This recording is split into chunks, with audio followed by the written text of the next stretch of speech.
February 14, 1929, the year of the Black Bottom, 6-day bicycle races, flagpole sitting, and the first flight from Paris to New York. Mickey Mouse makes his screen debut, and Herbert Hoover is inaugurated as the 31st president with the words, "We in America today are nearer to the final triumph over poverty than ever before in any land." 6 months later, the New York stock market will crash and bring about the greatest depression in world history. In the city of Chicago, the time is 10:25 a.m. The temperature, 18 above zero.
Oh, my God.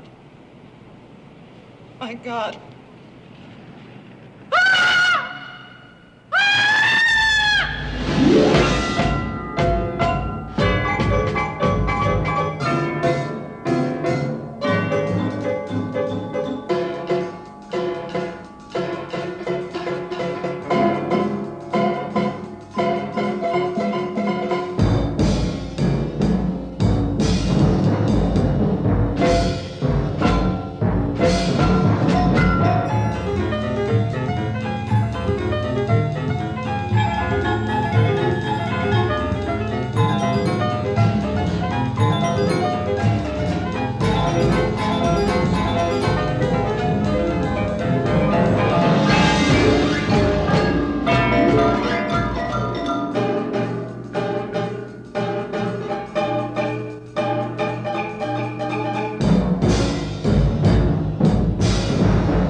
In the years following the passage of the National Prohibition Act of 1920, the nation's underworld rises to power and battles amongst itself, just as modern nations and corporations do.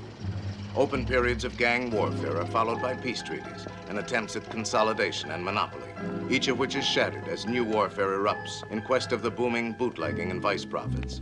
By 1929, the gangs of Chicago operate 21,207 speakeasies, and their gross income reaches $357 million. 618 members of the city's underworld are murdered within 9 years. Corruption extends from the mayor's office to the humblest side street speakeasy. Tell your lousy sister to keep her lousy mouth shut. Do me a favor, will you? I mean, just to give her tonsils a break. Huh? 2 beers.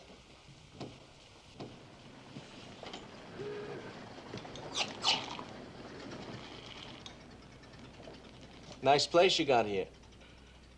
Thanks. Do a nice business, huh? Pays the rent. What are you trying to do, poison me? You don't like the beer, mister. You don't have to pay for it. Well, now, ain't you the cat's pajamas? You hear that, Jimmy? Bright Eyes here says we don't have to pay for this slop. How about it, Bud? You're drinking this stuff? Tastes terrible, don't it? Guess I'm not what you'd call much of a judge. What's the matter? Don't you know when something stinks? I guess I drunk better at that. Ah, you hear that? Even your friend don't like it. What more do you want? All right, Bright Eyes, where you getting it? A fellow named Slauson. Slauson. Only Slauson I know works for Capone. Al Capone. That wouldn't be the same Slauson, would it? Huh? I think it is. How much you move in a week? 5 barrels. 5? A swell joint like you got here? With the right kind of beer, you could double that easy. I'm gonna put 10 barrels in here tomorrow morning, cost you 55 a barrel. Look, mister, you trying to get me knocked off? I can't buck Capone. Neither can Moran. Moran?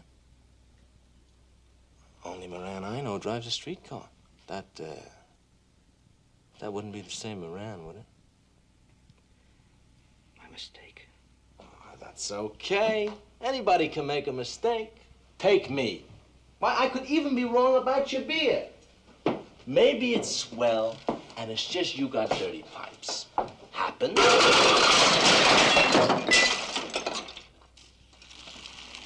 Well, now, you know what you got there, Bright Eyes. It's not the pipes at all. It's green beer. Hey, you can smell it. See what I mean?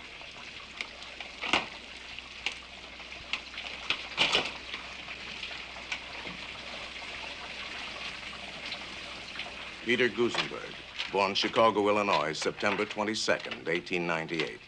Ex-convict, mail robber, burglar, hijacker, professional killer. When at the age of 13, he came home from school to find his mother dead. His first act was to pry the wedding ring from her finger and pawn it. He has been a member of Bugs Moran's North Side gang for the past 7 years.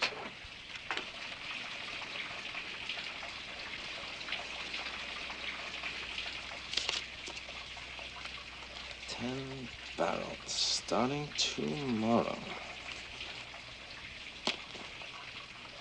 And don't forget, I'm doing you a big favor.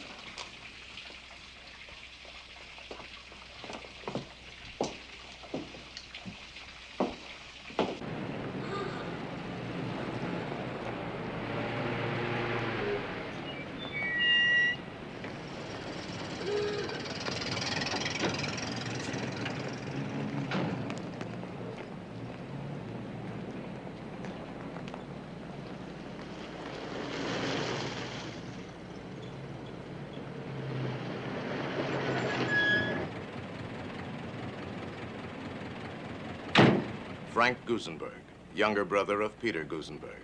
Born Chicago, Illinois, October 11, 1902. Burglar, car thief, extortionist, professional gunman. Member of the North Side gang for the past 9 years.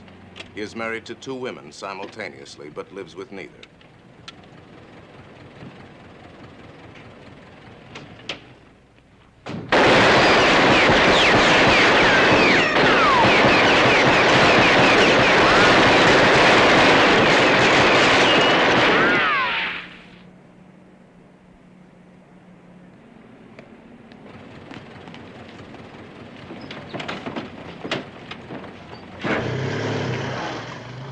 Vincenzo DeMora, alias Machine Gun Jack McGurn. Born Brooklyn, New York, July 7th, 1903. When he was 9 years old, his father was murdered. By the time he was 20, he had personally killed every man connected with his father's death. He has recently become a top triggerman and extortionist in the Capone organization. Just where the hell were you? Nothing I could do, Jack. Guy came up like right out of the woodwork.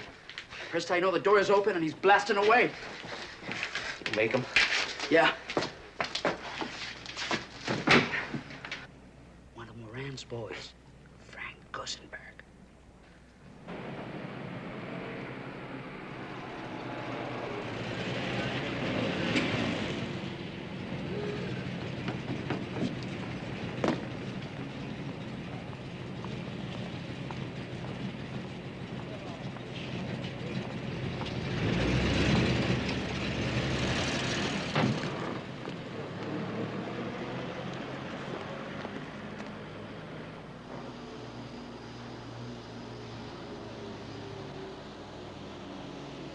Alphonse Capone, alias Al Capone, alias Al Brown.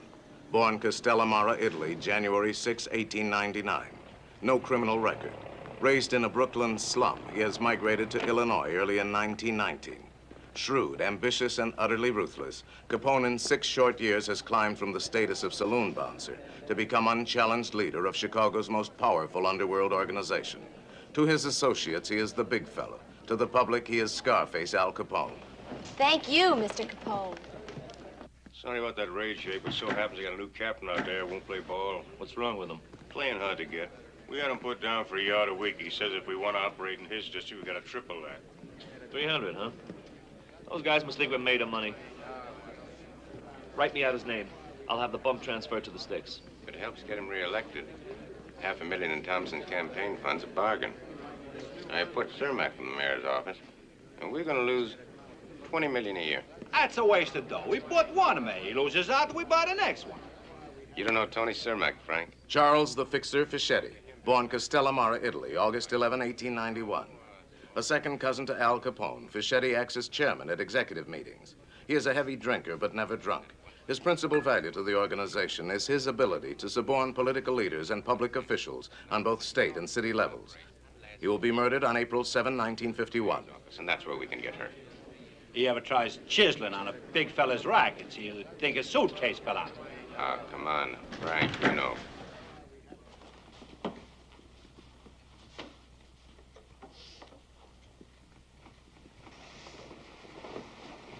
Hello, Al.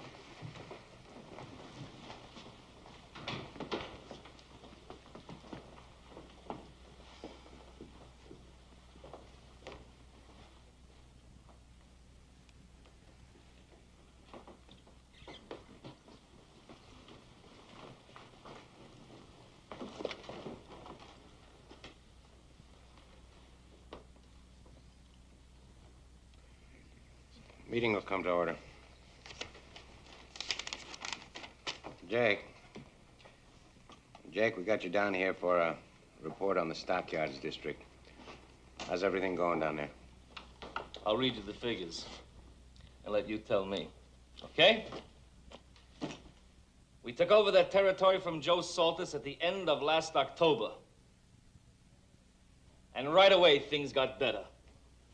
For example, beer sales for the 30-day period ending December 15 are up 21.4. Jake Greasy Thumb Guzik, born Peoria, Illinois, November 9, 1894. A one-time proprietor of a string of suburban houses of prostitution, Guzik is now in charge of all bootlegging sales and distribution for the Capone Syndicate. He will die of natural causes on July 11, 1956. I've been telling you guys for months that when it comes to selling beer, that big Polak don't know his hat from third base. For Christ's sake. All I get out of you guys is talk. The rest of the time, you're strutting around with dollar cigars and your kisses like a bunch of bankers.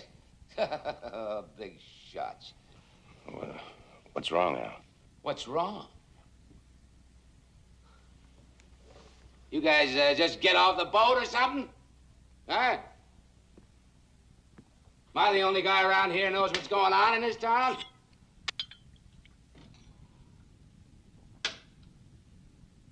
Now, let me give you some real facts.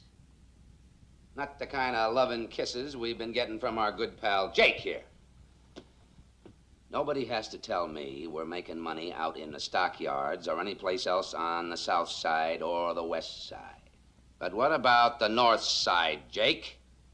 I don't hear no nice fat figures on that. Or maybe you figure that end of town ain't worth holding on to. We talked about this, Al. Yeah, we talked about it. You talked about it! Well, no trouble, Al. Forget about it, Al. Fucking Ranger's showing off, Al.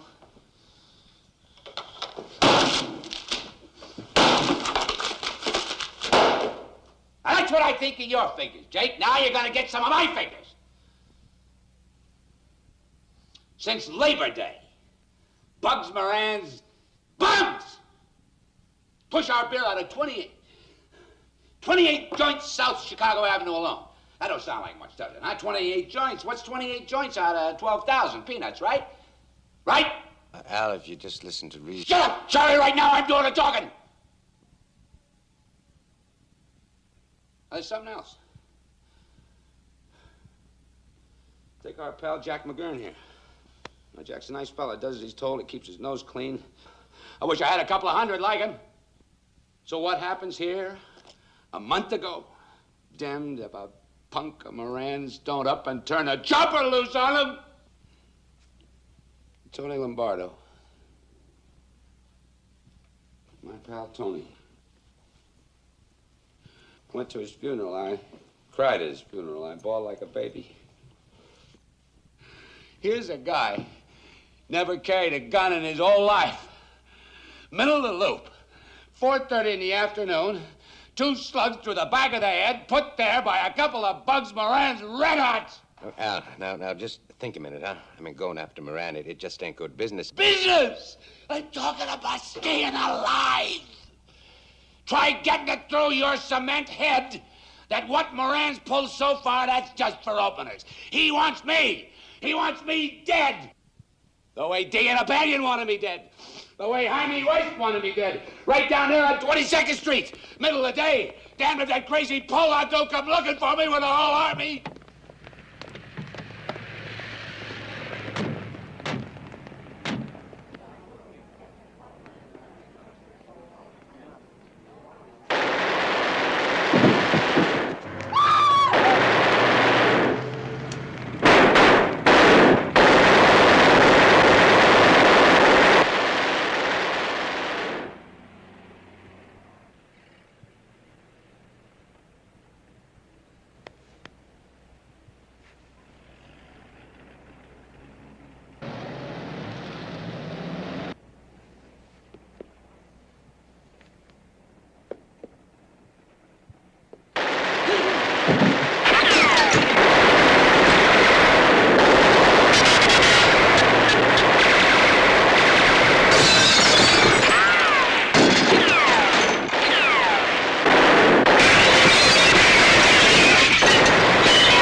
That was Jaime Weiss for you. And right now, Moran's getting set to pull something just as crazy. Well, the hell with that! We're gonna get him before he gets me. I want that Irish son of a bitch hit. All right, Al. You want a Moran hit? We hit him. Of course, it's going to take a little time. And Now, wait a minute. All right, Al, you're sore, huh? Okay, nobody's saying you haven't got a right to be sore. But now, you remember... You want to argue with me, Charlie?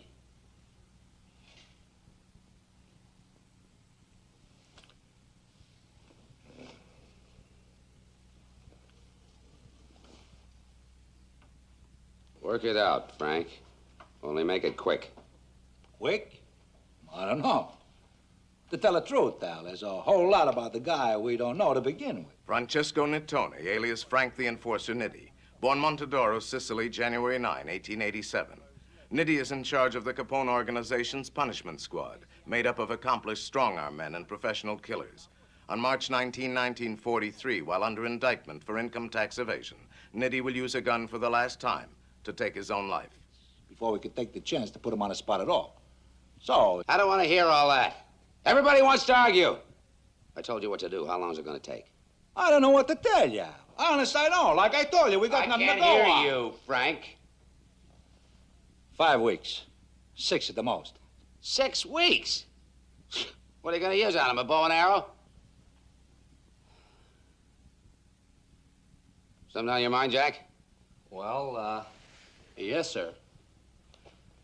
Maybe I'm wrong to butt in like this, but the last couple of months I've been doing a little checking up on Moran. He lives at the Belden Essex Apartments on Lincoln Park West, apartment 5C. Uses the name George Miller. He's crazy about his wife and kid. He stays home most nights. Never goes anywhere without 2 torpedoes, Willie Marks and Ted Newberry, both bad guys to tangle with. If that's any help, Mr. Capone. You left something out, Jack, where he buys his DVDs.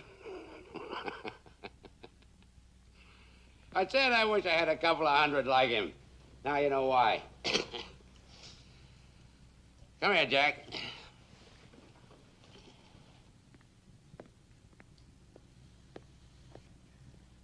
You want to know something, Jack? I like a guy who can use his head for something beside a hat rack. And seeing as how you know so much about Moran, I'm giving you the job of getting rid of him. If that's okay with you, Frank. I got no objections. Think you can handle it, kid? Yes, sir. There's just one thing, Mr. Capone. We may have to take some of Moran's boys with him. I'll send flowers.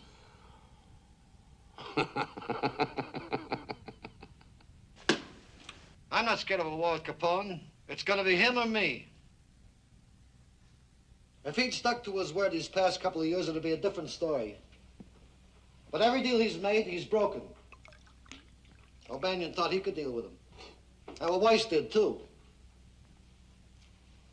Well, I don't have to tell you how they ended up. George Clarence Moran, born St. Paul, Minnesota, July 9, 1893. Ex-convict, burglar, horse thief, hijacker, suspected killer, present leader of Chicago's notorious and long-established North Side mob, which during the past 5 years has been almost constantly at war with the Capone organization for control of the city's bootlegging and gambling profits. During these 5 years, every previous leader of the North Side gang has been murdered by the Capone interests. Jaime shook the dirty hand of that rotten greaseball. Oh, sure. We've been giving him a lot of trouble lately. But I'm telling you here and now, that's not enough. Not when you figure what he's been doing to us. Pushing his slop in our saloons, hijacking our trucks, and sending punks like that Jack McGurn up here to snoop around. Well, that may be Jake with you guys, but not me. I say it's time we put Al Capone and his bums out of business. For good! George, with what? You can start a war with Capone, but you're not going to win it. Not when every wop in town is working for him. I know some that aren't. Joey Yellow's mob. That 5 and dime punk.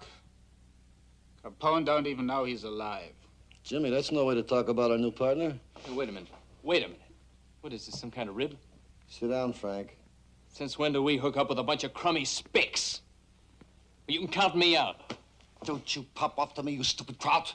When it comes to getting Capone, I don't care who I use. You remember Deanie O'Banion? Remember Jaime Weiss? Well, you ought to, because you helped load their coffins into the hearse. Or maybe when a friend of yours is gone, you don't give a damn no more. Well, I do. And Deanie O'Banion was my friend, and I don't forget him. And I don't forget who had him knocked off. Jaime Weiss and me, we was with Deanie not 10 minutes before they got him. Now remember those greaseballs. They just as soon put a bullet in your back as eat a pizza. To hell with them Sicilians. He's seeing you, Jaime.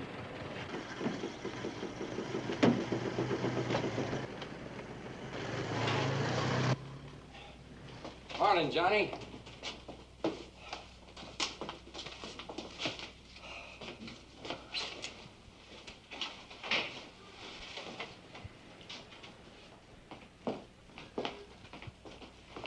Good morning, boys.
And that's the way Capone operates.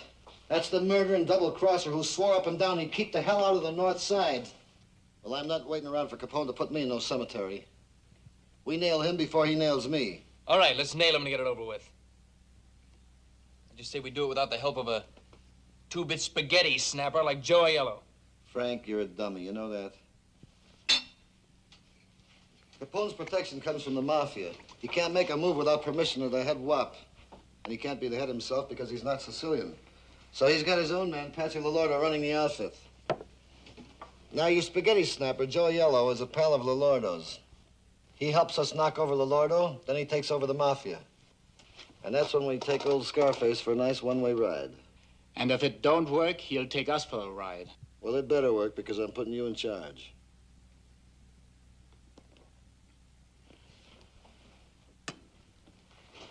Well, I'm not saying it cannot be done, especially if Aiello gets us in there.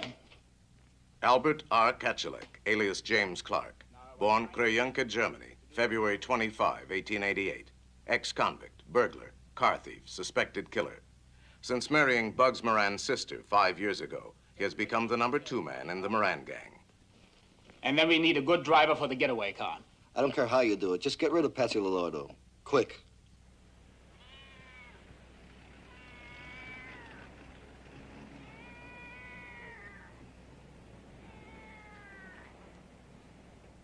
I learned how to drive when I was young. John May, born Chicago, Illinois, September 28, 1897. Married, 7 children. Twice arrested on charges of safe blowing and burglary. No convictions. Has worked occasionally for the Moran gang as an auto mechanic. He has promised his wife he will stay out of further trouble with the law, but he is 3 months behind in the rent. I'd really like to help you out, Mr. Clark. It's just that I don't... Up to you, Johnny. You want to do us a favor? Fine. If you don't, that's your lookout. Here, see?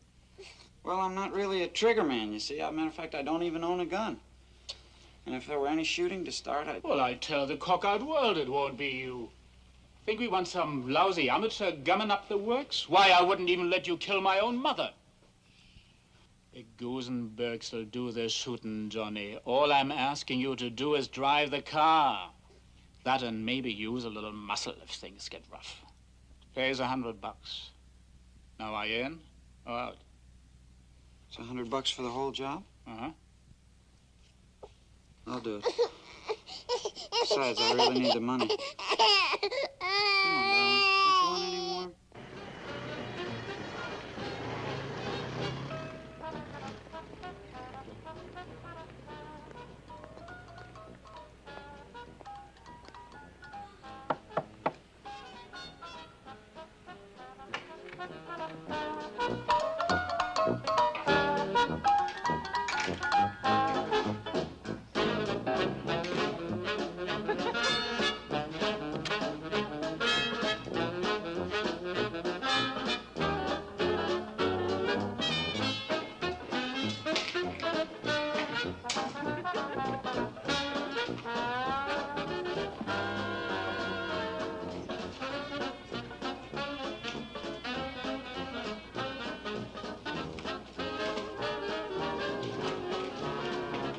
Nicholas Sorello, born Marsala, Sicily, May 13, 1872. Brought to the United States by his cousin Dominic Forenza when in his late 30s. Married with 5 children and 11 grandchildren. He has had difficulty learning the ways of the new world and has lived in continual poverty. He will be murdered on February 15, 1929, less than 24 hours after completion of the only criminal activity of his life.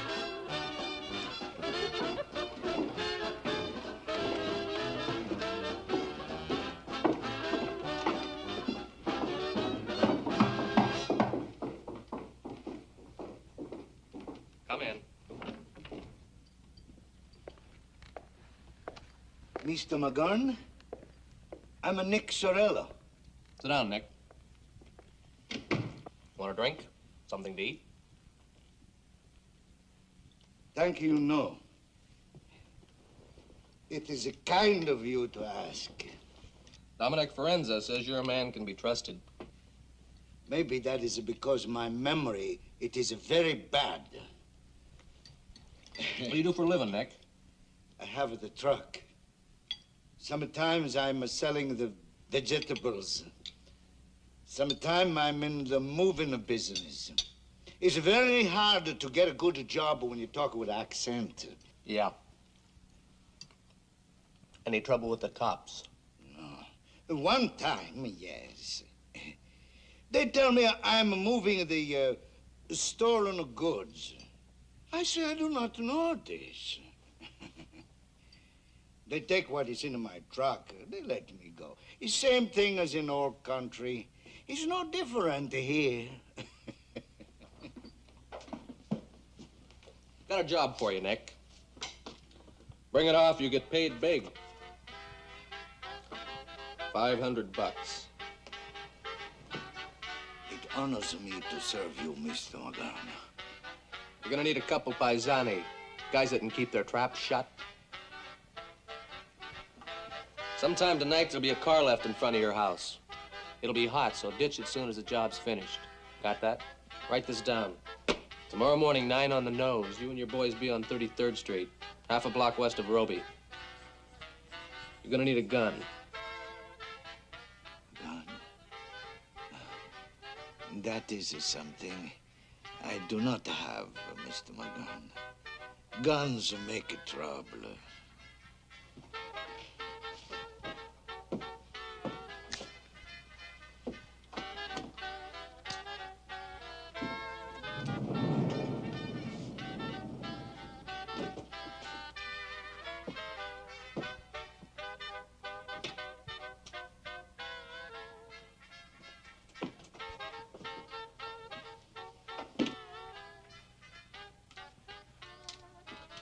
No bullets, no trouble. Okay?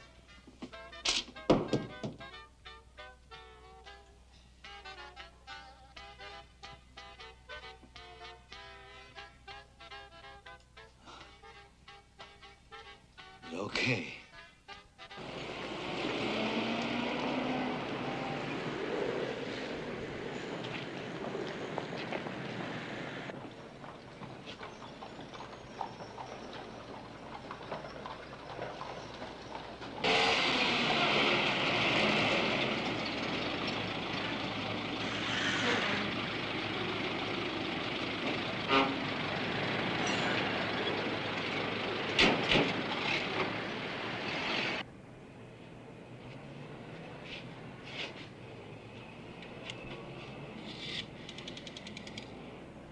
Operator.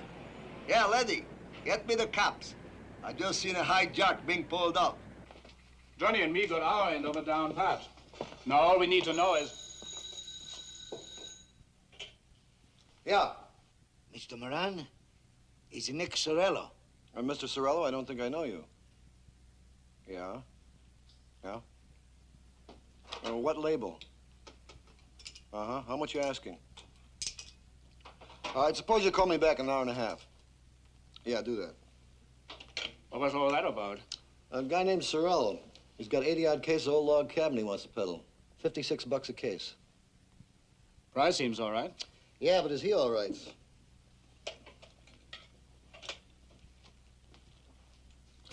Monroe, 8099, please. Lieutenant Zalacosta, please. Oh, hello, Larry. This is George. Look, Larry, a couple of things. Let me know if your boys got anything on a booze hijack last couple of days, out near the stockyards. Right. And while you're at it, see if you got a make sheet on a wop named Nick Cirillo. Right. I'll call you back in about an hour, okay? Thanks, Larry. Oh, I'm sorry, Jim. What were you saying? Oh, just that we're about ready to make our move. All we need now is to make sure Lolordo's bodyguards change shifts the same time every day. I've got a couple of boys checking on that right now.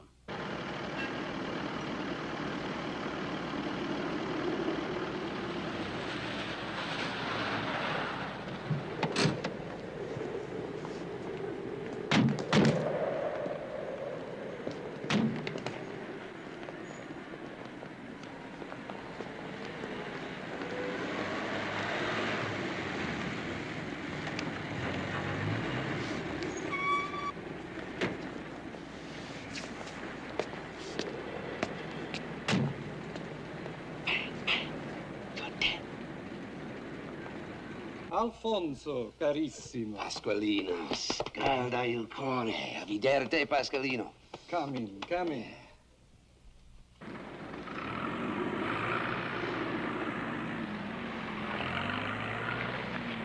Salute e vita durevole.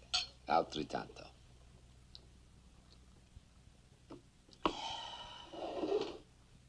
Grazie.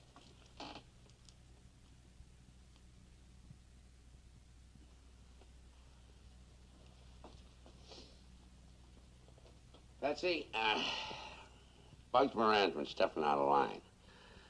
I've told the boys to go ahead and fix his wagon. This I do not like to hear, Alfonso. Maybe if you would talk things over? Talk hell! I talked to O'Banion and he laughed at me. I talked to Weiss. I pleaded with Weiss. 3 times he tried to have me bumped off. Now, Moran is just as bullheaded. You can't talk any sense to these peasants. Every time I tried, I wind up getting shot at.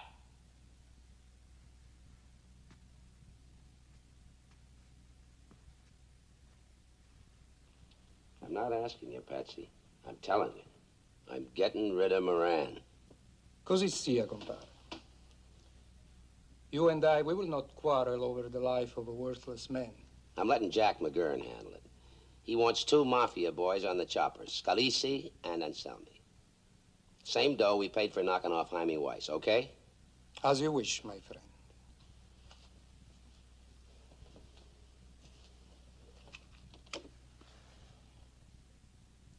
Alfonso, something else troubles you, no? Yeah. Every hair thing, Patsy. You know how it is, You pick up a word here and a word there, you put them together, and pretty soon you got a picture. Maybe it's on a level and maybe it ain't. The way I get it, Joe Aiello is going to take over the mafia in this town, and they got your name on a bullet. I have nothing to fear from Aiello. Don Giuseppe and I are as brothers. We attended the university in Palermo together. We came to this country only months apart. We are both members of the inner council of the Brotherhood. No, Alfonso, I thank you very much for your concern for me. But what you have heard is not true. I know this.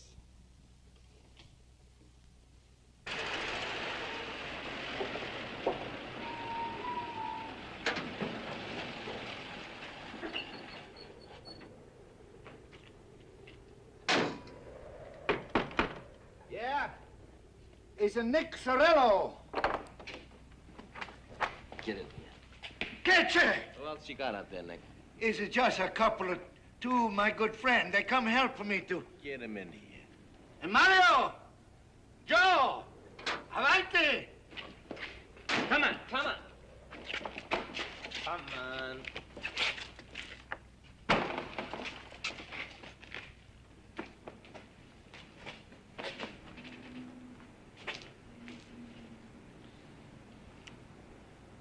What'd you have in mind, Nick? I ask you pardon, senor. It's only to watch the whiskey I have the gun. No! You're a very naughty boy, Nick. All right, let's get it in here.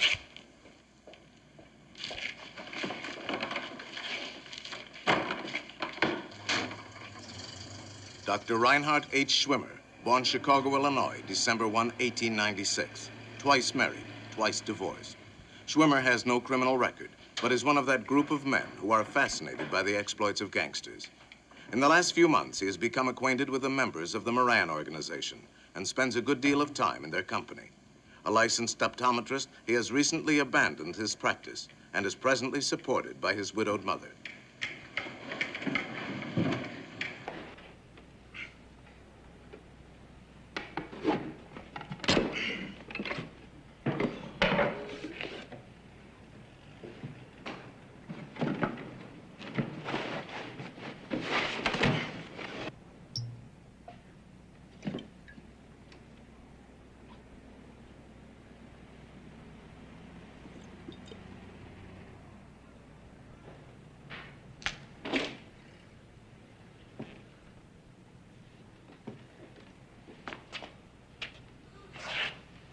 Okay, Nick, get it unloaded. The money. Signore, first you pay me the money. Don't worry about it, Nick. We'll send you a check.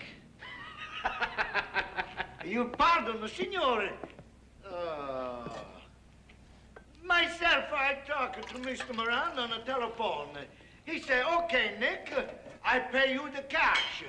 $56 a case for the first class stuff. Hey, you taste, huh? It's the first class stuff, no? Okay. Now you pay me the money. We take him off of the truck.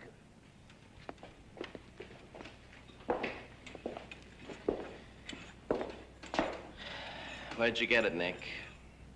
Mr. Moran, he don't say that. He just to say. Little hijack job, huh, Nick? Got it off of Dingbat Alberta's boys, right? We hear these things, Nick. You don't pay the Dingbat, we don't pay you. That's fair.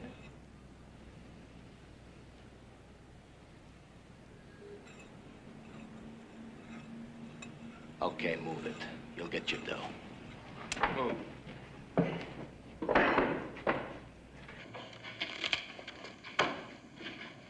Adam Heyer, born Springfield, Illinois, June 26, 1881.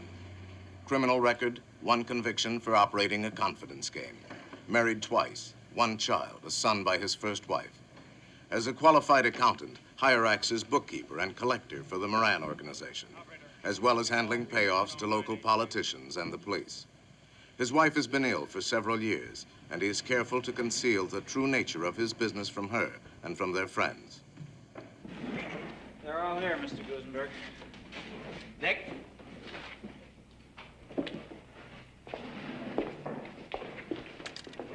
Stuff checks out. All log cabin uncut. How many cases? It's 82. Myself, I counted them. Nick wouldn't lie to us. He wants to stay healthy. Ain't that right, Nick? That's 82 cases. $56 a case. That figures $4,592.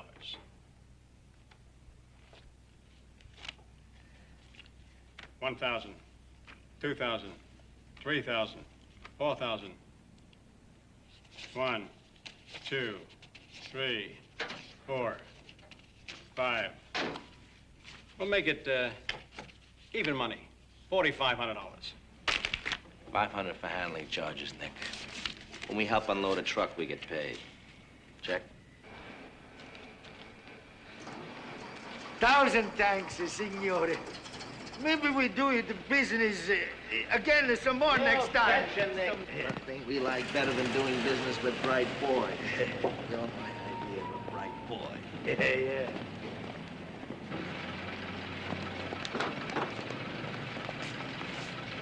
Bigger shot.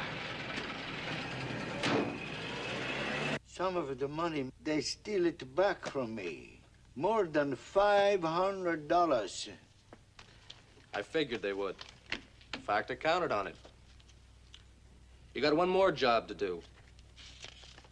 Just when, I don't know yet. A real easy job, Nick.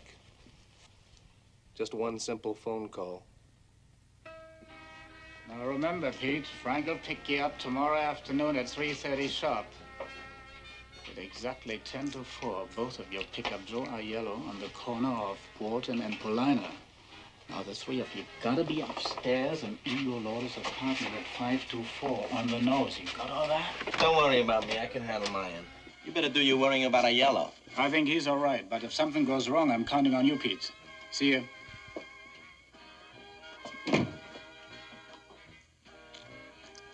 As Mr. and Mrs. Peter J. Gorman, Peter Gusenberg and an ex-showgirl named Myrtle Nelson Koppelman have occupied apartment 5C at 434 Roscoe Street for the past 7 months.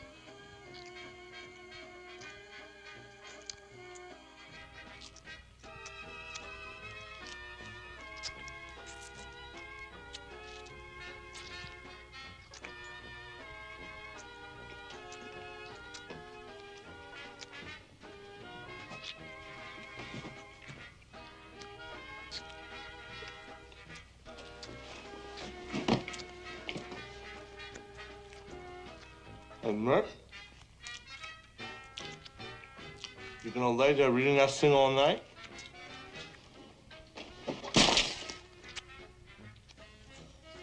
You made me lose my place. Yeah? Come on over here, I'll find it for you.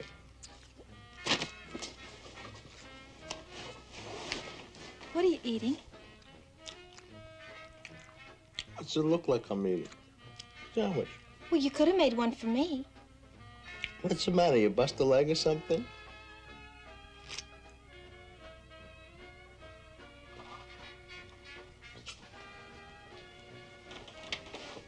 Pete, guess what? You know that coat you got me for Christmas? You told me I could exchange it because it was too big. So what? Well, I did this afternoon for a nicer one. Nicer? What do you mean, nicer? That coat set me back 750 smackers. I know it did, Pete. You've been awful good to me. And don't you think for 1 minute I don't appreciate it. It's just, well, this one I couldn't resist, that's all. I know. You just sit right there. I'll go put it on for you. You'll see how nice it looks.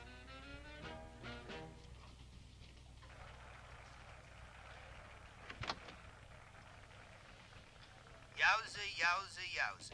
This is Ben, Bernie, and all the lads coming to you from the College Inn of the Hotel Sherman. And now for all you lads and lassies listening in the great Midwest, we're gonna play stumbling. Let's stumble a bit, laddies.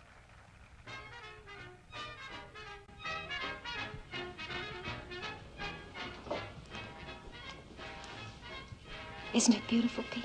How much?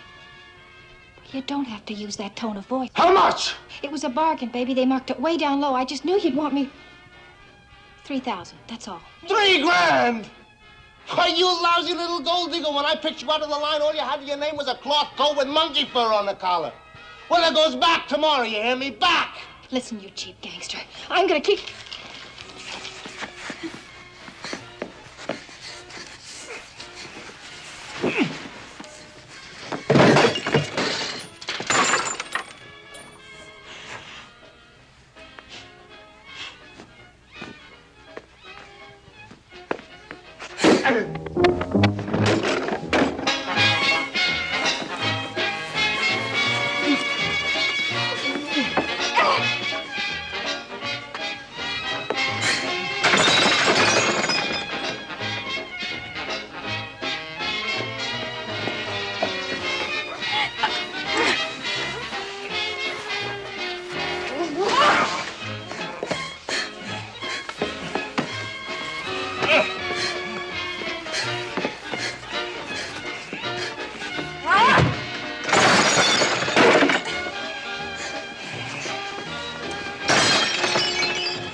You know you're disturbing the peace. Let me in!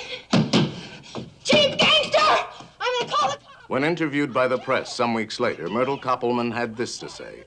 Oh, Pete and I have been married about a year. I can't remember exactly where we were married, except that it wasn't in Illinois. Well, I had no idea Pete was a gangster. He said he was a salesman. Truly a kinder, more gentle man. Well, you just couldn't meet one. On January 7, the Moran gang puts into effect its plan to murder Mafia chieftain Patsy Lolordo. The first step is for Pete and Frank Gusenberg to use Joe Aiello's friendship for Lolordo as a means to enter his apartment. Your name, Aiello? Aiello. Hop in. One thing I gotta know, Aiello. You're positive this guy Lolordo ain't setting us up for a double cross? Don Pasqualino and I are just like blood brothers. He truly believes we're calling on him on a business matter. The man who got him will know this, so they will allow us to enter. Gabish. Get it. Take it easy, Aiello.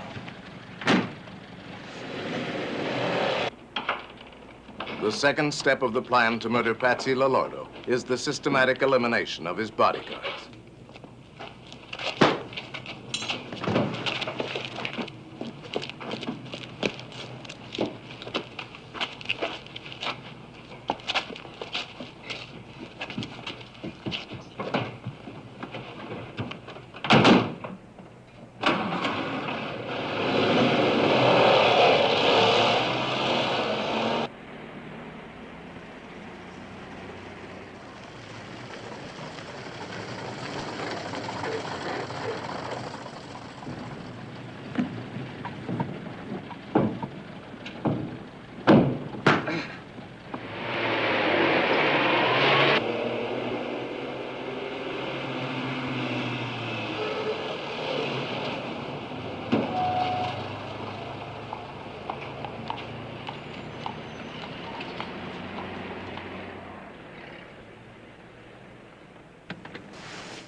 Caro Don Giuseppe, alla salute. Alla tua.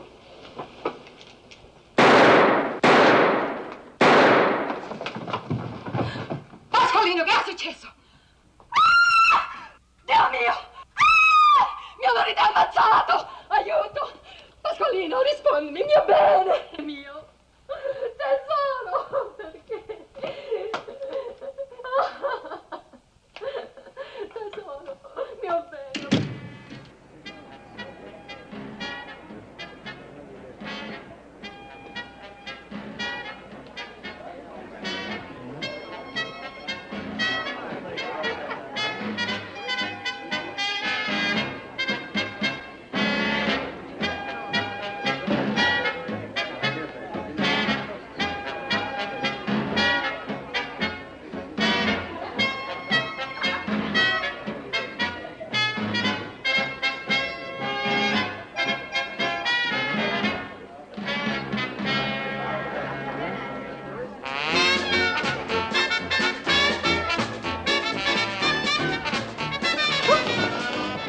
Judge, the trouble with this country today is its morals are all shot.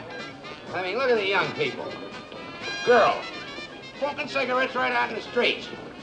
And necking in the back seat of a car and wearing skirts so short you can see everything they got. And fellas packing a hip flask full of rot gut whiskey, driving around half drunk. You're perfectly right, Mr. Capone. I see him in my courtroom every day. Drunk, disorderly, defiant. I hardly know how to handle them. What these kids need, Your Honor, is a good working over with a razor strap on their bare behind. Boys and girls. If any kid of my... Excuse me, Your Honor. Freshen up your drinks, folks. I'll be right back.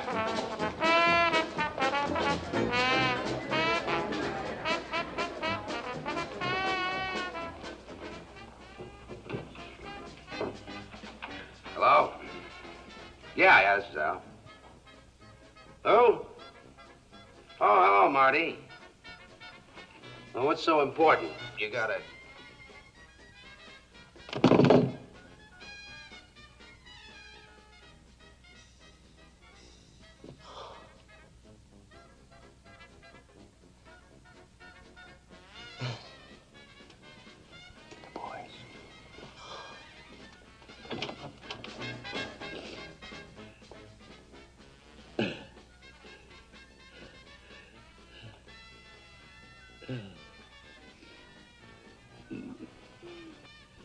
What is it, Al? What's wrong?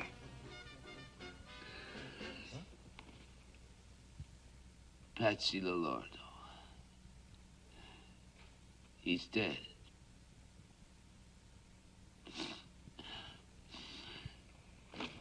Murdered him!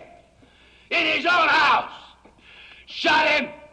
His friend! Traditore! Carogna! Che lui! I figli e I figli dei figli! Now, there's people... Marcino nell'inferno per 1.000.000 d'anni! All right. Who killed him? 3 men. 2 of Moran's punks. And Giuseppe Aiello. Aiello? Yeah. What was it you were saying, Charlie? Talk to Moran, pay the guy to lay off, give the poor guy a pass. Now listen, let me tell you something. I came not close to saying, Maybe you're right for the first time in your life. But no more, Charlie. Moran goes. And so does Aiello. Him, I take care of. You see that? Like an old man. I tell you, the Union's out to get me. They already made one try. They came at me with a shotgun. Next time, shoot a couple back at him. I'm not a gunman, George. I just wasn't cut out to be a Well, gunman. what were you cut out for? To sell neckties? Listen, you're in the rackets, brother. Same as the rest of us. And the kind of dough I'm paying you, you either fight back or get out altogether. I thought maybe I could run one of your speaks for you. Now, that's my real line. You know I'm good at it. I've got no job for saloon keepers. I don't know when I will have. Either you keep the job you've got or... Albert Weinschenker, alias Albert Weinshank, born Chicago, Illinois, December 23, 1893. No criminal record. Although Weinshank is not a gangster in the usual sense of the word, he has been associated with the North Side mob for the past 3 years. First as an operator of speakeasies, now in charge of a non-union cleaning and dyeing association controlled by Bugs Moran. Well, Bert, I know it isn't easy for you, but you do a good job for me, and I'd sure hate to lose you. Listen, why don't you go back home and give it some more thought? Talk it over with Irene again. I'll be at the Clark Street garage Thursday between 10 and 10:30. Stop by and let me know one way or the other. I'll do that. If I could just get Irene to quit being so nervous, but... Well, you know how women are. Yeah. I can't thank you enough, George. Forget it. We're old pals, remember? Hello. Mr. Moran, it's Nick Sorello. You remember me? Yeah, I remember you, Nick. What about it? Maybe pretty soon I get some more. Same stuff like before, same price. Okay? Yeah, I guess we could work something out. How big a load? This I'm not sure. I do not have delivery yet. You understand, Mr. Moran? Yeah, I understand. How soon do you think it'll be? Maybe tomorrow. Or maybe 2 days. Okay, call us when you're ready. I'll have the boys take delivery. Mr. Moran, is one thing. Last time, you boys, they pushed me around a little bit. This time, I do a business with you, okay. But with you boys, no. Okay, make it this Thursday morning around 10:30. Same place. I'll be there myself. I guarantee you'll get everything that's coming to you. That's fine. To meet with you is my pleasure.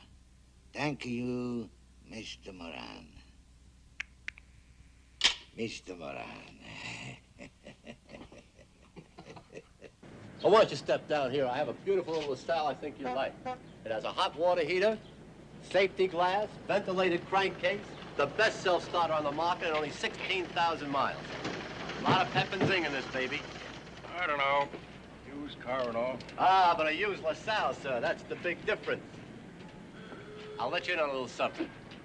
Belong to a Cook County commissioner. Oh. And I don't have to tell you how those boys take care of their cars.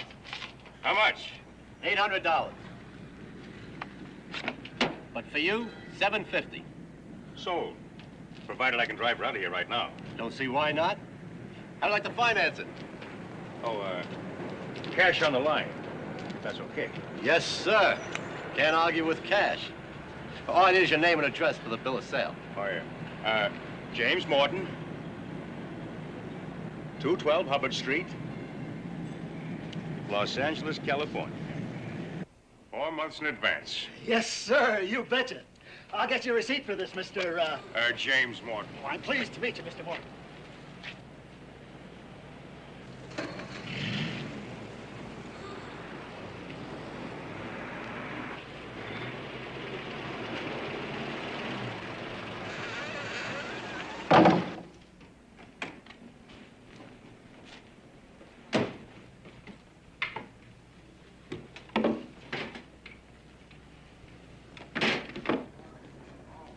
On the evening of February 11, Angelo Molina, a second cousin of Joe Aiello's, buys a train ticket to Los Angeles. Aware that Al Capone has discovered his part in the murder of Patsy Lolordo, Aiello will use the ticket to board the train at the last minute in an effort to escape the vengeance of Capone. Who says people are getting fed up? Papers? These guys on the radio, what do they know? You think most guys give a damn who gets bumped off as long as it ain't them? Listen, I know people. I'm making my business to know people. They get a big kick reading in the paper where some poor stiff gets taken for a ride. Hello? Yeah, Frank? Wait for me. At the barber shop. Come on, kid. Stick around, guys.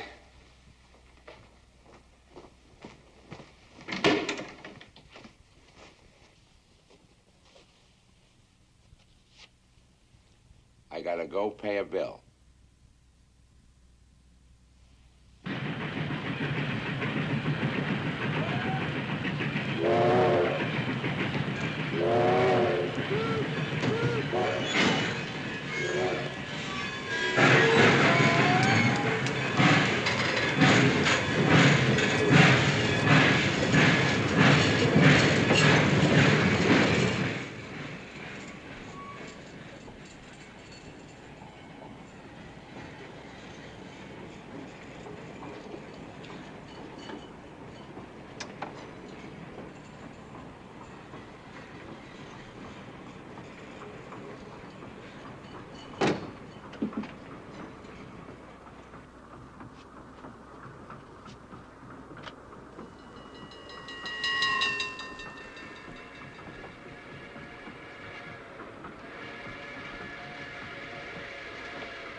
Who's there? Ticket. Just a minute.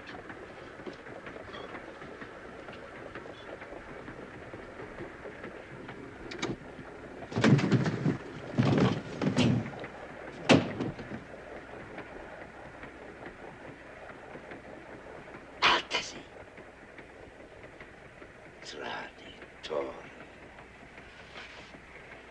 Signor Capone, siamo due uomini, braveggiatori, ma se... Basta! Assassino. Ma se... Girate! Gira!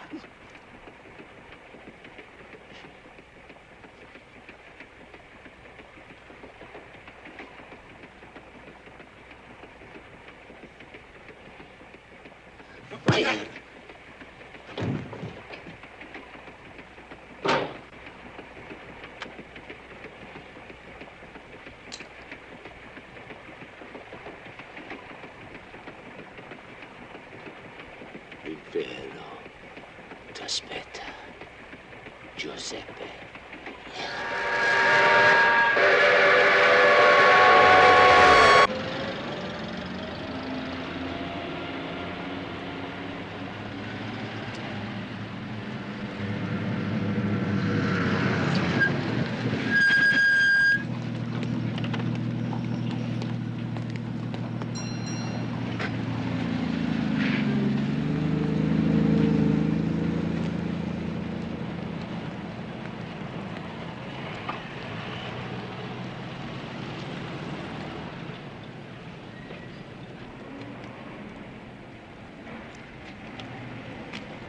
Mrs. Duty, my friend here and me, we're looking for a nice front room.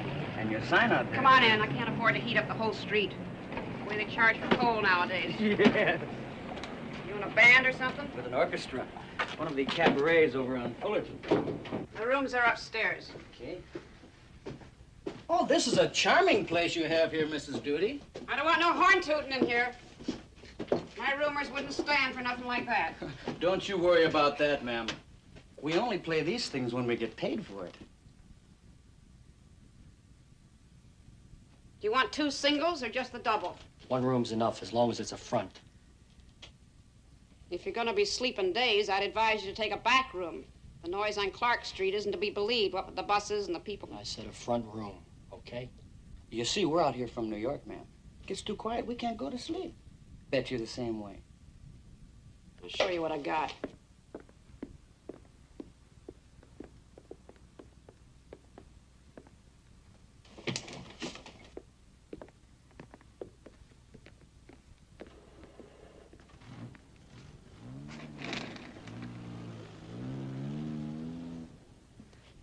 Well, it's a nice room, Mrs. Duty. We'll take it. You get a change of linen twice a week. Bathrooms at the end of the hall. No visitors after 11. And I don't want no women up here.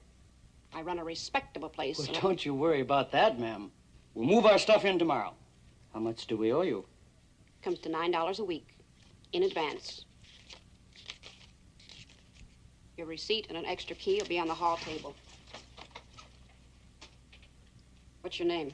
Well, he's Mr. White, and I'm Mr. Johnson. Hey, lady, what about a phone? Pay phone at the end of the hall. You better give Vic a call. Right.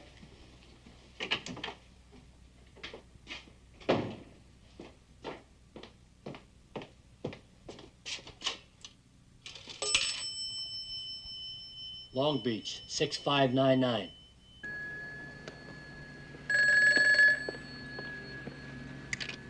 Filling station, O'Mara talking. Yeah, hold on.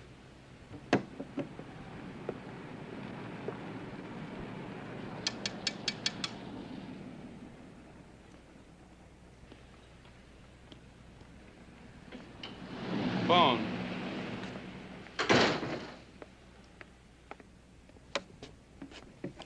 Hello. He just stepped out. Any message? I'll call him back. Okay.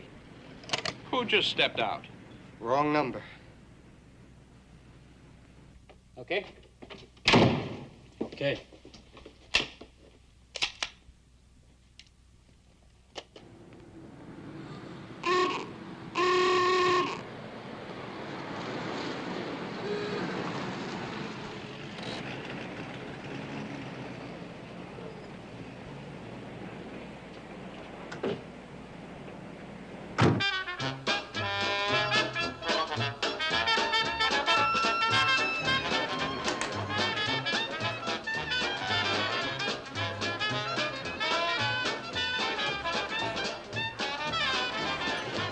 Out for some fun tonight, eh, boys?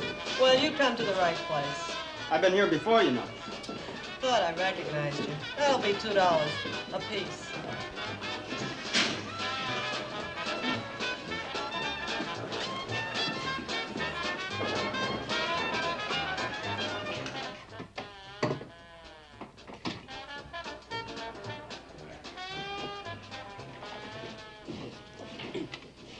All right. Car's in a garage behind 1723 Wood Street. Right here. Opens onto an alley running north and south. Take the alley to Bloomingdale and jog left to Wood. East on Webster to Clark, south on Clark Street about half a block, and there she is. Since you boys come from out of town, nobody in the place is going to recognize you. All you got to do is act like cops.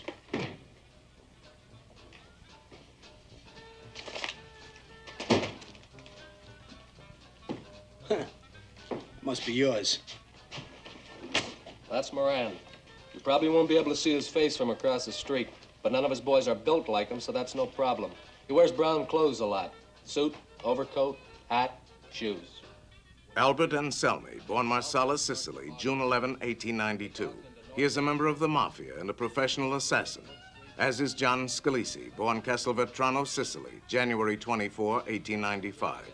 In a period of less than 6 years, these two men acting together have participated in 31 murders, including those of Dion O'Banion and Earl Jaime Weiss. There's always the outside chance you'll be spotted by a legit squad car. If it happens before you get there and they try to stop you, okay. That's a rap the lawyers can beat.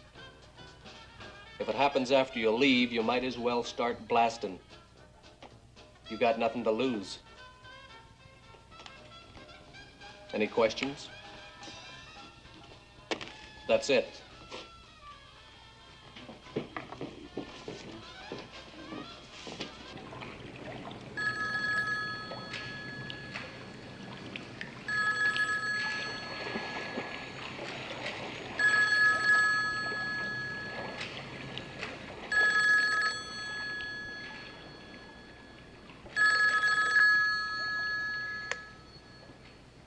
Hello?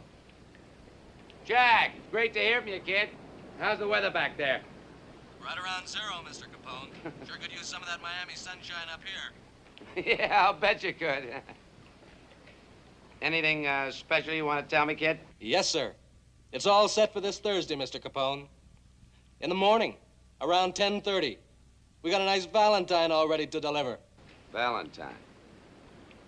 Hey, that's right. This Thursday's Valentine's Day. Ain't that a hot one? A Valentine for Bug. Say, Jack, just make sure it's a great big red Valentine, huh? At 6:45 on the last morning of his life, John May takes an early bus to work. He has been promised a $10 bonus if he can replace the transmission of one of the gang's cars before noon.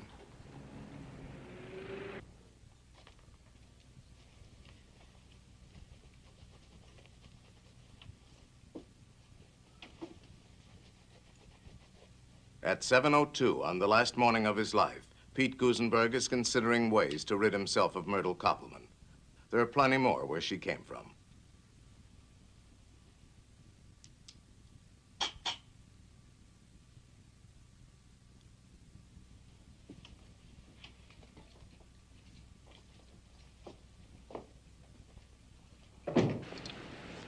At 7:23 on the last morning of his life, Albert Kotchelek, alias James Clark, is thinking of buying a new car.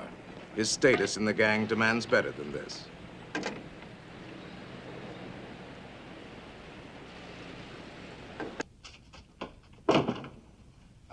You should have woke me, Ma. I'd have had breakfast with you.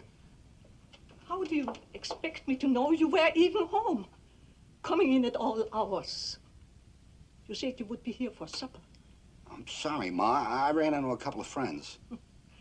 I might have guessed. Where those friends of yours are concerned, you don't have a mother. At 7:30 on the last morning of his life, Reinhard Schwimmer is in desperate need of money. I have to talk to you, Mama. It's important. Listen, Mama, I hate to tell you this, but I'm in trouble. Not with the police, Reinhard. Nothing like that. I owe some money. $300. It's got to be paid quick or I'm in a real jam. Ich verstehe dich nicht, Reinhard. A man with a fine profession doing such things. All right. If you promise to stay away from those gangsters, I'll get you the money. I will. I give you my word. Just be a good boy, Reinhard. That isn't so much to ask.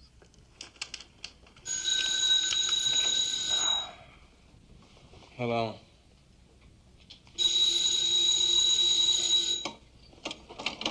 What do you want? Is what? Oh, Eddie. Yeah, I'm up. Yeah, Eddie, I'm up. I'm up.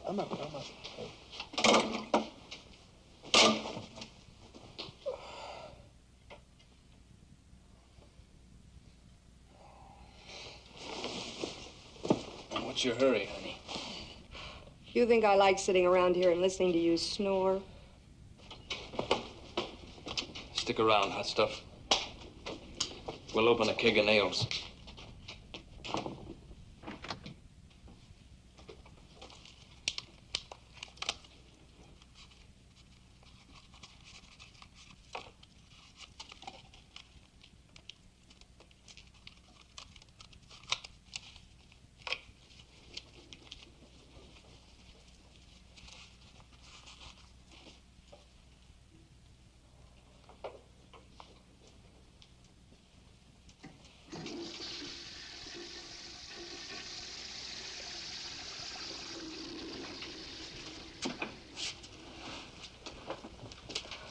You still here? Look, mister, you owe me $25. And I don't leave until I get it.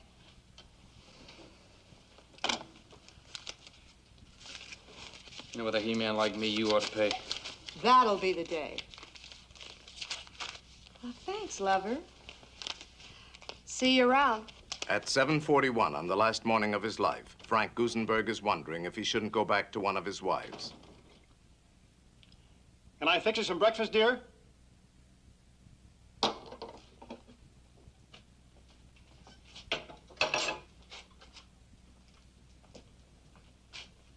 At 8 o'clock on the last morning of his life, Adam Heyer is calculating how much the cost of an operation for his wife will take from his savings.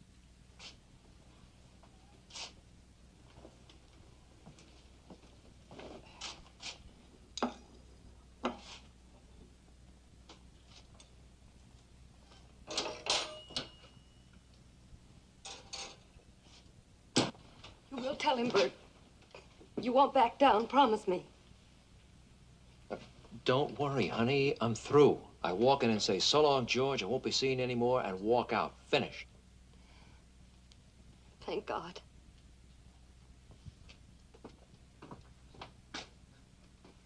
I'll call you after lunch, around 1:30.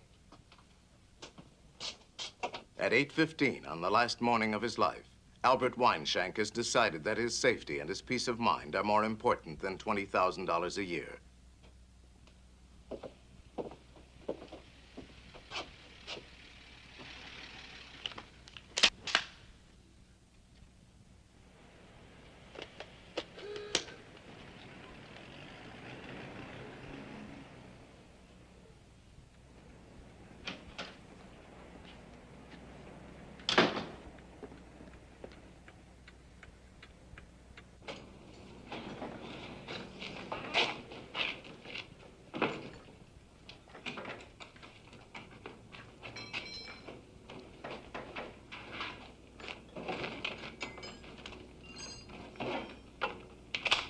Listen to this.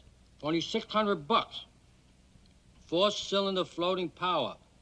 Freedom from vibration and rumble that makes driving a constant delight. Increased speed Alex. And Moran? Nah, it's too short. You know something, Paul? That's the 6th guy in there already. Nobody told us we gotta keep score. All we're supposed to do is count up to 1. Morning, boys. If it ain't good old Riney. How's the eye business, Doc? Haven't you heard? I retired, living on my investments. He means his old lady is paying the bills. Saw Pete's car out front. I thought I'd drop in, say hello, get a cup of coffee. Would you mind helping yourself, Doc? The waiter just left. Sure.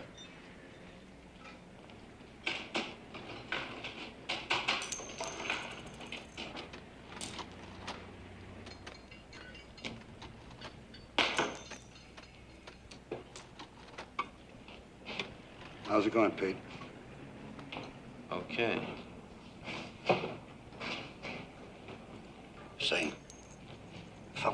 barber shop. Give me a tip on a freight to Miami.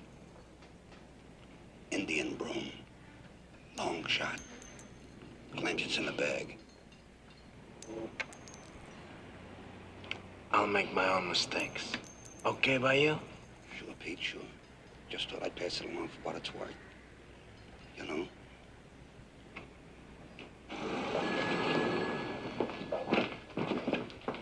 How's the weather out? Still coming down. Wind's like a handful of razor blades. You guys are getting soft. Mr. Miller. It's Mr. Bernstein, long distance from Detroit.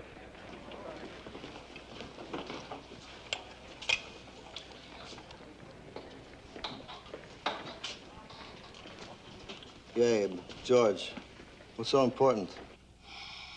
What's keeping the guy? Bingo. Right height, right build, even the right clothes. That's our baby. I can let him have it right now. Ixnay, pal. We'll let him have it if he comes out the door. Go call Vic. Go on.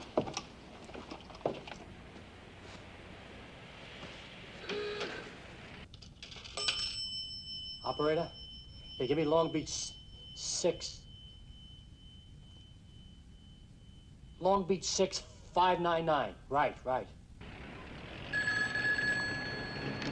Yeah, hello. He just stepped out. Any message? Yeah. Tell him his shirts is ready. Okay.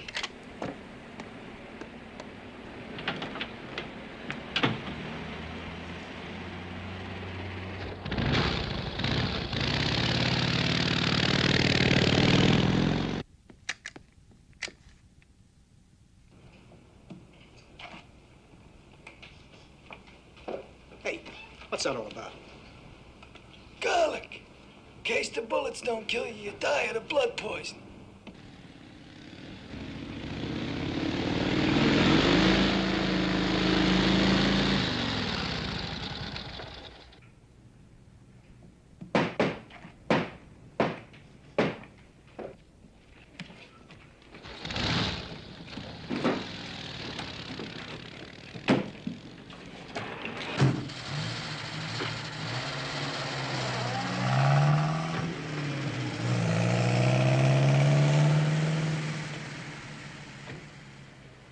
I told him the next time he tries to jack up the price at the last minute, I'd find somebody else up there to do business with.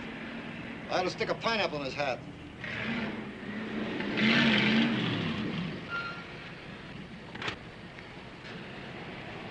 Lousy cops. They sure picked a swell time to get nosy. Hell of a note if Sorella shows up with the booze with them still in there. Let's get a cup of coffee. Yeah, I could use one. Okay, Mike. Quiet, Trench. George, is that you? Hello, boys. Something I can do for you? Yeah, you can shut up. I'll line up, all of you. Face that wall. You, over there. Come on, move. No way. You two. All right, you two, let's go. Listen, Buster. You better be kidding. Move. How's he, flat feet? Wait till you hear about this downtown. Move! Hey! You!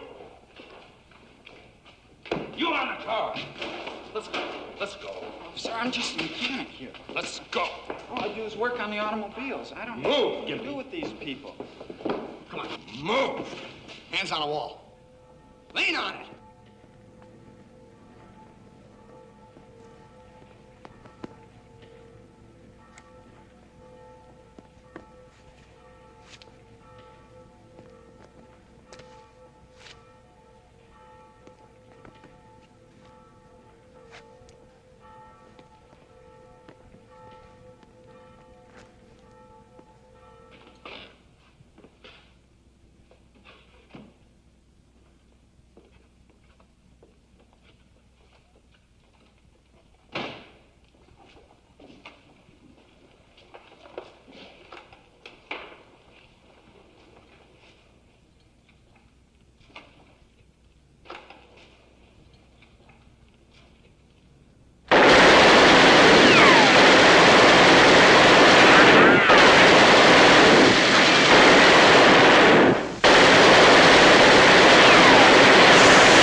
Well, the guys tell me get into the stock market, George. Pull up a few grand, and inside a year you'll be a rich man. I say, what the hell? I'm already a rich man. And besides, Must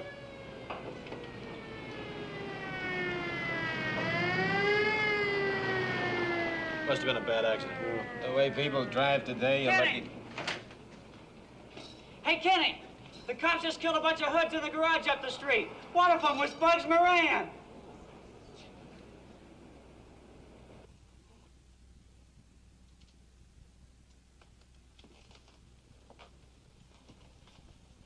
Frank. Can you hear me, Frank? Who shot you, Frank? Who did it? Who shot you? Nobody.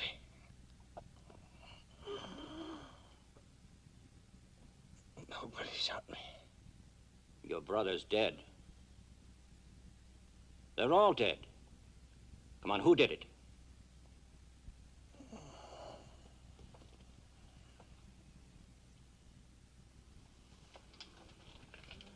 I've got to tell you, Frank. You're not going to make it. You want me to get a preacher? No. Just leave me alone. You don't want to let them get away with this? Come on, help us. It's cold. It's awful cold. Fix this thing, will you?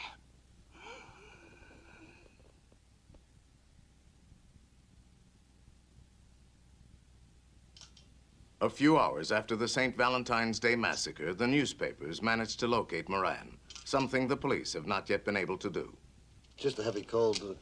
I thought I'd better take care of it. Where were you, Mr. Moran, when it happened?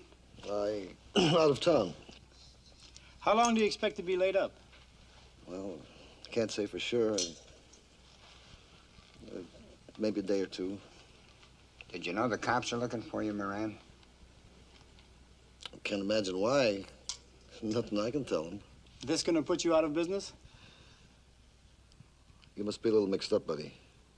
I happen to be in the real estate business. Oh, yeah, I knew some of those fellas. Just to talk to, you know. I even read where it said they were working for me. You can't believe everything you read in the newspapers. Mr. Moran, there are a lot of people around town who are saying it was actually the police who killed those 7 men. Do you think it's possible? You must be new around here, mister. Only Al Capone kills like that. Well, make yourselves a drink. You know, I'm always glad to have you people drop around. But believe me, this is one time I'd like to know the answers. Mr. Capone, I wonder if you saw those awful pictures of those men in the newspapers. I glanced at them. Terrible. If you don't mind telling us, Mr. Capone, where were you when it happened? Why, right here in Miami. In fact, I was in a meeting with your district attorney that same morning. Do you know this Mr. George Moran personally? I met him once, a few years back. I doubt if I'd recognize him on the street. The Chicago authorities insist you were behind the massacre. Any comment on that, Mr. Capone? Well, I'm not surprised. They blamed everything on me since the Chicago fire. Did you hear what Bugs Moran told the Chicago papers? He said only Al Capone kills like that. Yeah? Well, I'll tell you what Al Capone says. And you can quote me. They don't call that guy Bugs for nothing.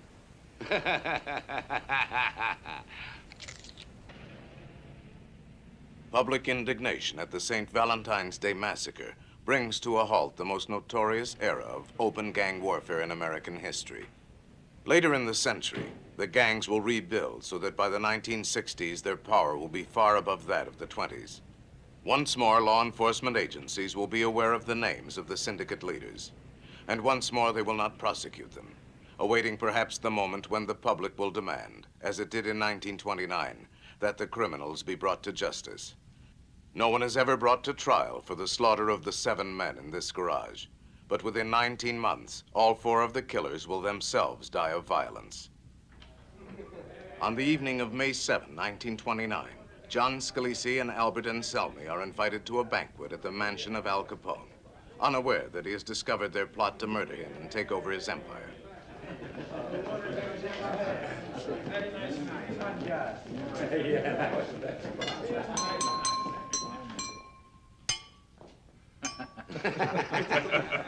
I want to make a toast to my good friends, Giovanni Scalisi and Alberto Anselmi.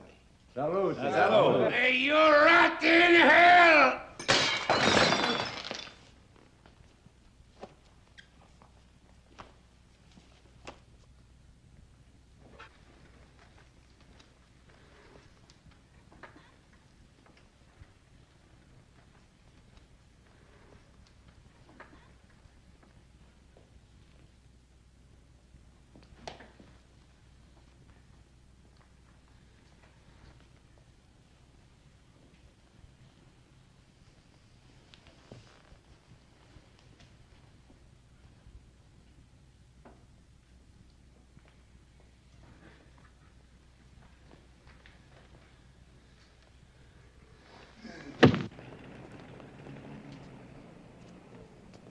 Of the 2 supposed police officers involved in the massacre, Boris Chapman is shot to death on January 5, 1930, while attempting to rob a St. Louis jewelry store.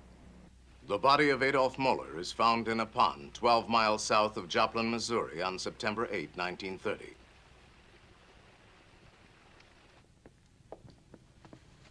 Vincenzo de Mora, alias Machine Gun Jack McGurn, is murdered in a Chicago bowling alley on February 15, 1936, almost exactly 7 years after the St. Valentine's Day massacre he masterminded.